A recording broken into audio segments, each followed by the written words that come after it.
Things were tough.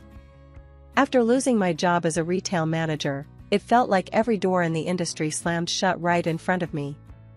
Months of job hunting led nowhere. It was Lisa, one of my oldest friends, who finally threw me a lifeline, albeit not the kind I expected. "Tessa, why don't you help out Tom?" she suggested one afternoon as we sipped coffee at my cramped kitchen table. "His place is a mess since his wife passed, and he could use someone to tidy up and maybe look after Jamie, the little one." I needed the cash. Desperation edged out pride, and I agreed. Lisa set up the meeting, and 2 days later, I found myself standing at Tom's door, my stomach in knots. Tom opened the door, a man in his mid-40s, with weary blue eyes and a tentative smile. "You must be Tessa. Lisa told me a lot about you. Come in, don't just stand there." The apartment was larger than I expected, a bit of dust here and there, but it felt like a place sucked dry of life, echoing with a silence that spoke of its missing joy. "Let me show you around," Tom said as he led me through the living room filled with pictures of a woman with a bright smile, his late wife, I assumed. We moved on to the kitchen, which looked like it hadn't seen a proper cleaning in weeks. "I know it's a mess. I'm not around much, work and all. And Jamie, well, he's 9. You can imagine." Tom chuckled dryly, his gaze flicking away. "There is also Mike, my eldest son, but he lives separately." There was an awkward silence before he hastily added, "So, about the job, I guess Lisa told you the basics?" "Yeah, cleaning, cooking a bit, and helping Jamie with his homework?" I confirmed. "That's about it. You'll have free run of the place during the day. I just really need someone to keep things afloat here." I nodded, understanding the weight of his admission. "I can do that, Tom. You can count on me." He showed a small, relieved smile. "Thanks, Tessa. Let's see how it goes, yeah?" Tom introduced me to Jamie that evening.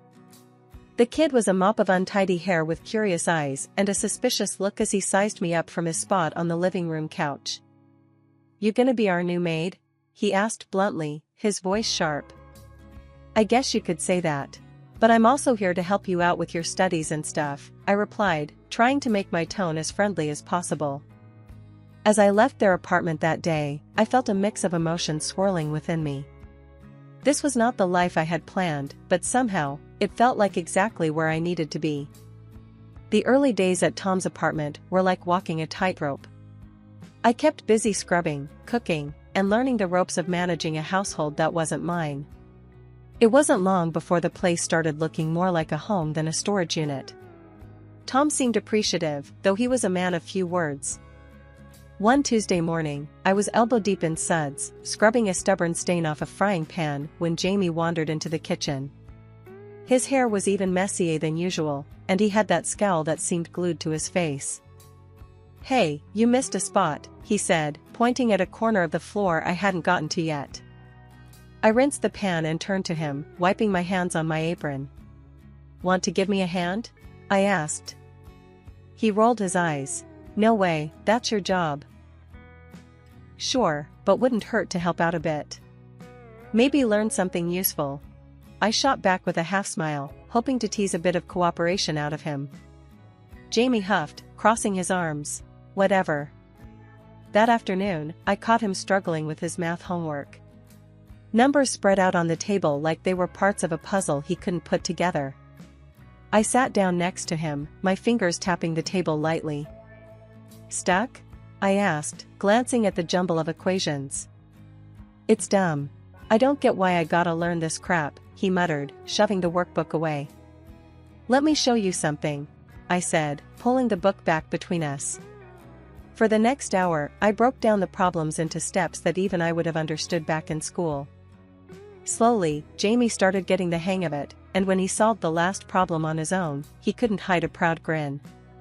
As days turned into weeks, I found myself more involved in their lives than I'd originally signed up for. Tom started coming home earlier, sometimes even helping with dinner. One evening, while I was chopping vegetables, he leaned against the counter, watching me work. "You've changed things around here, Tessa. For the better," he said, his voice low and sincere. More than that. You're making us a family again. The word family hung in the air, heavy, but not unwelcome. I nodded, unsure of what to say, focusing instead on the carrots I was slicing. Tessa, Tom continued, hesitating for a moment. I was thinking, maybe it's time we made this arrangement a bit more permanent. I stopped chopping, my heart skipping a beat. Permanent? Yeah, I mean, if you're up for it. I could use someone like you around, long term. Not just for the cleaning and cooking, but, for everything. The offer caught me off guard. I took a deep breath, considering the weight of his words. I'd like that, Tom. I really would. From that point on, things felt different. Easier, somehow. Jamie started calling me by my first name instead of the maid, and Tom treated me more like a partner than an employee. We settled into a comfortable routine, the three of us, like pieces of a puzzle that had finally found their right place. Tom proposed one chilly evening, Jamie asleep, and his voice was steady, but his hands shook just a bit. Tessa, I don't have much to offer but myself and this family. Will you marry me? He had asked, his eyes hopeful yet scared of rejection. I didn't need a second to think about it. Yes, Tom. Yes, I will. But not everyone was thrilled. When I told my mom, she was less than enthusiastic. He's 14 years older than you, Tessa. And those kids. Are you ready to be a stepmom? Her skepticism was like a bucket of cold water. We love each other, Ma. That's what matters. And Jamie and Mike? They're great kids. I can handle it. I countered, but she wasn't convinced. And so, she came around, showing up at the mayor's office on our wedding day in her best dress, her smile tight but genuine. The ceremony was brief, the mayor reciting the vows with all the enthusiasm of someone who'd done this too many times. But when Tom slipped the ring on my finger, it felt like the world just paused for us. Starting our married life, I transitioned from the hired help to the lady of the house. It felt different waking up and not having to prove my worth through scrubbed floors and spotless counters. I was more than the cleaner now. I was a wife, a stepmom, part of a family. Life felt fuller, richer. But being a stepmom came with its own rulebook, one that nobody handed you, you just had to fumble through it.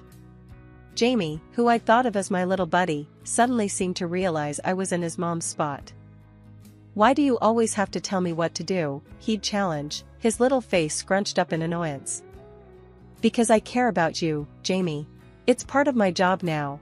I'd explain, trying to keep my tone light, but firm. And then there were the everyday adjustments, the dance of a new marriage. Tom had his ways I hadn't noticed when I was just the housekeeper. Like how he insisted on having dinner at exactly 6, or how the furniture shouldn't be moved even an inch from where Laura had placed it. Tessa, why did you move the couch? He'd ask, his voice more of confusion than anger.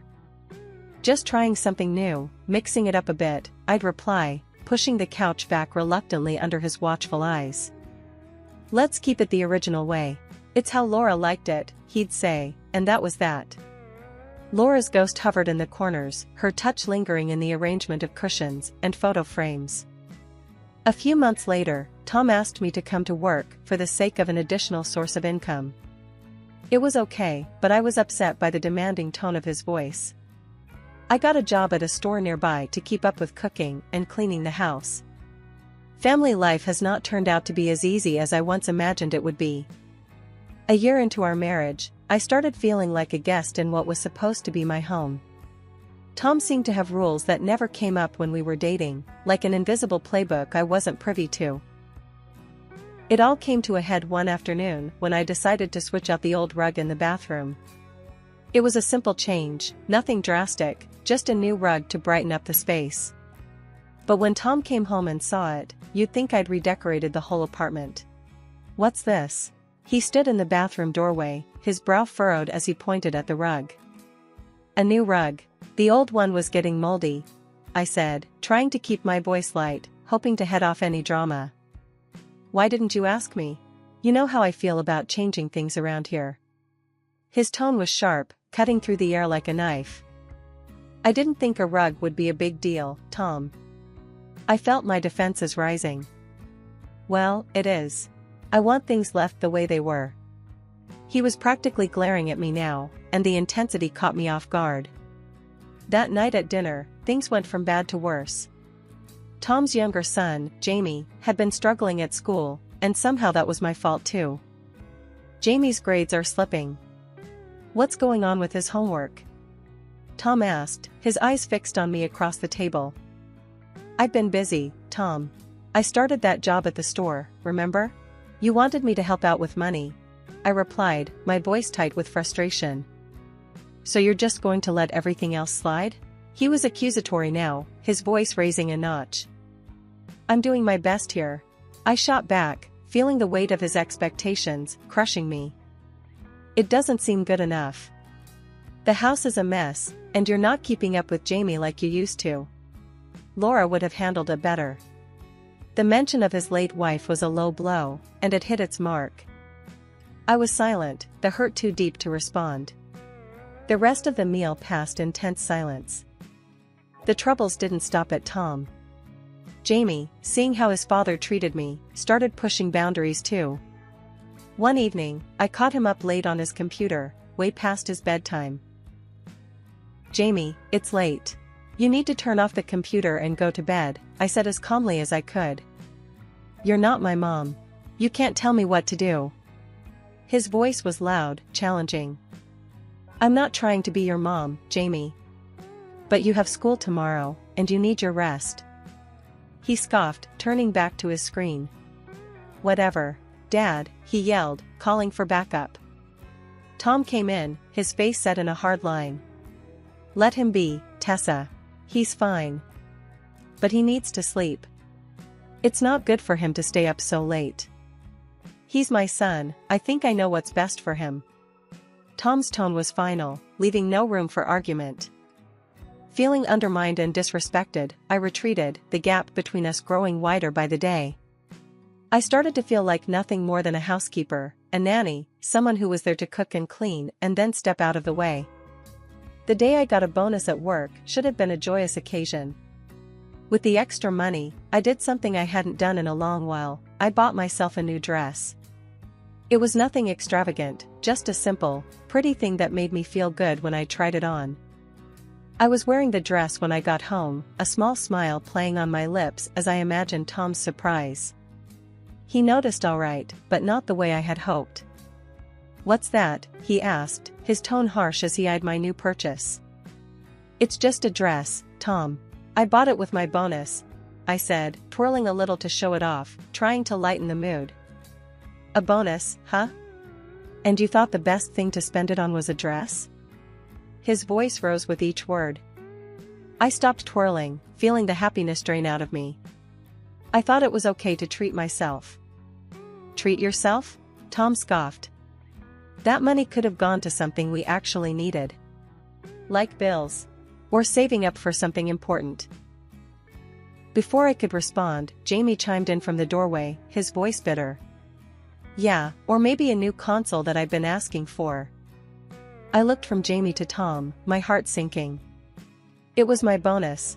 I just wanted something nice.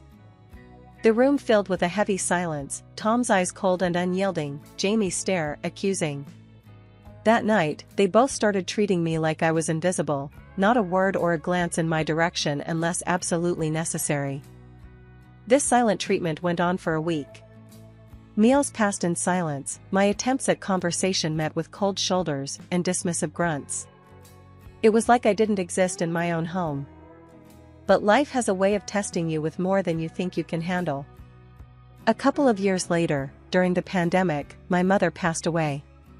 It was a sudden and heart-wrenching loss, leaving me to inherit the family house, a large, old structure, along with a significant sum of money.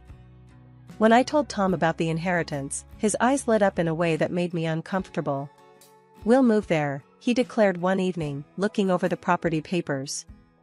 It's bigger, and the school near there is perfect for Jamie.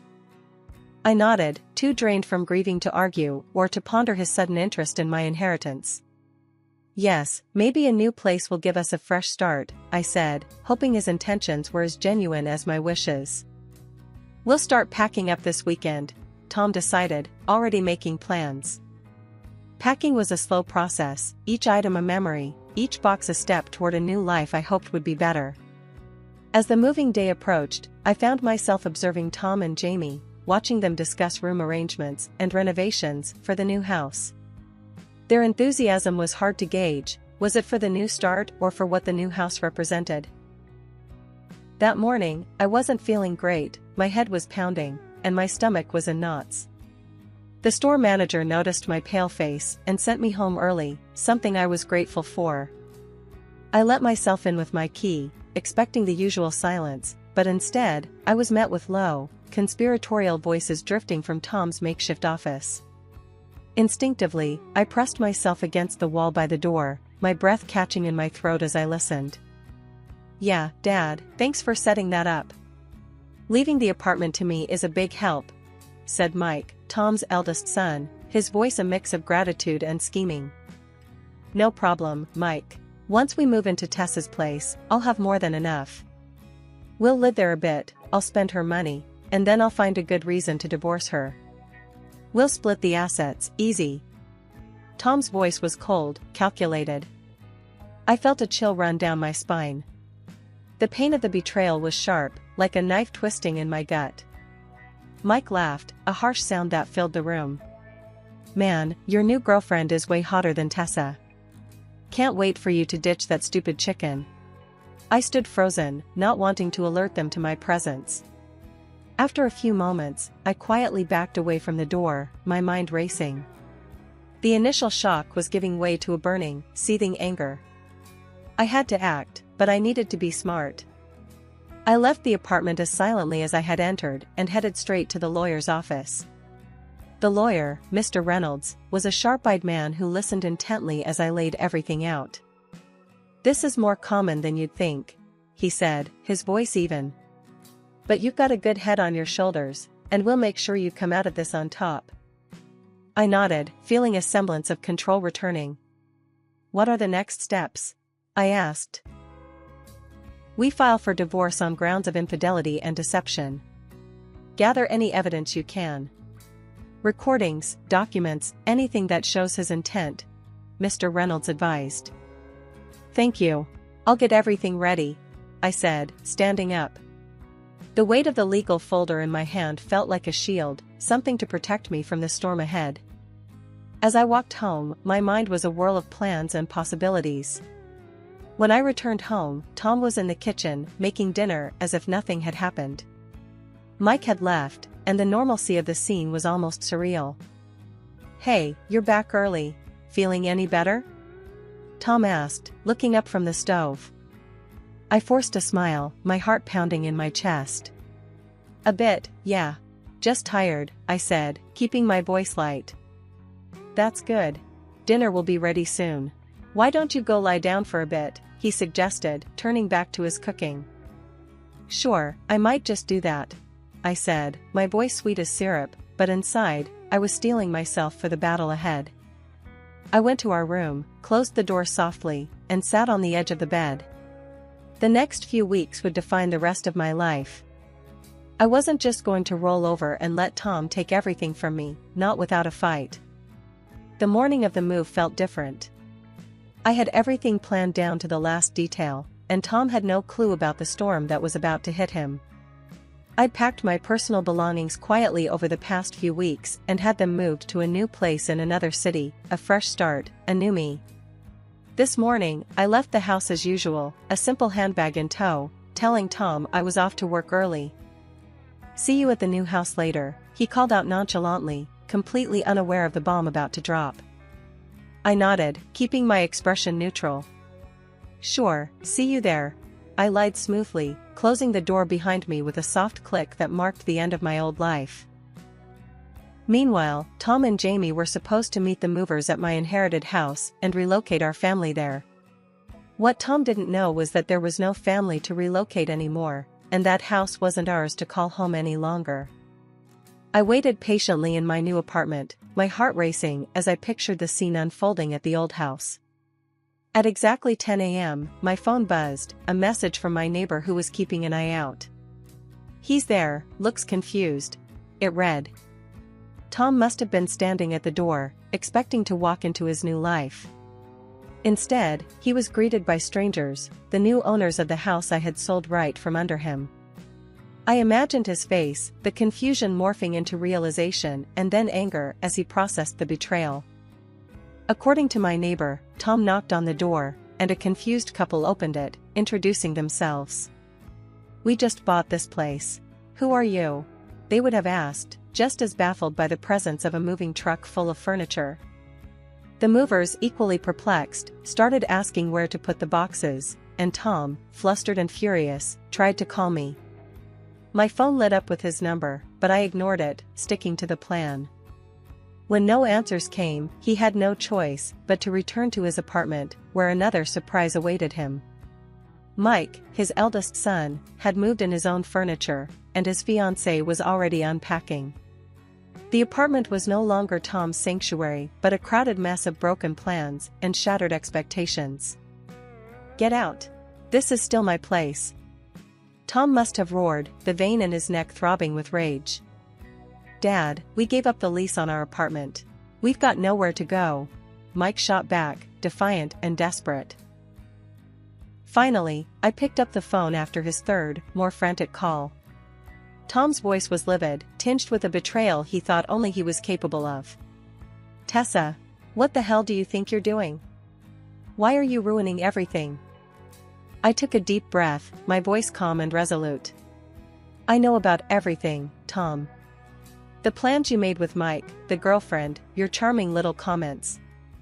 I've sold the house and protected my assets. You won't use me anymore. You can't do this to me. We're married." His voice was a mix of anger and disbelief. "The divorce papers are in your mailbox," I replied firmly. "Consider this me looking out for myself. You'll also find that I will be asking for alimony." I didn't pick up his calls after that. My old phone, the one he knew the number to, would soon be turned off for good. I sat back, a weight lifting off my shoulders. I was free, truly free for the first time in what felt like forever. The courtroom was charged with tension. My ex-husband Tom sat across from me, his face a mask of fury and desperation. He was gunning for half of everything I owned, but I was armed with the truth, and a stellar lawyer. My lawyer, Mr. Reynolds, was a no-nonsense type who had every piece of evidence neatly organized and ready to dismantle Tom's claims.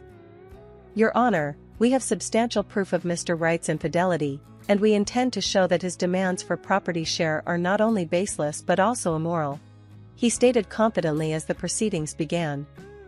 Tom's lawyer tried to paint a picture of a broken man wronged by his wife's sudden departure, but it fell flat as soon as Mr. Reynolds presented the evidence. Receipts from lavish dinners, hotel bookings for two, and love letters to another woman, every item displayed on the projector screen was another nail in the coffin of Tom's credibility. When it was time for testimonies, a couple of acquaintances from our old neighborhood took the stand.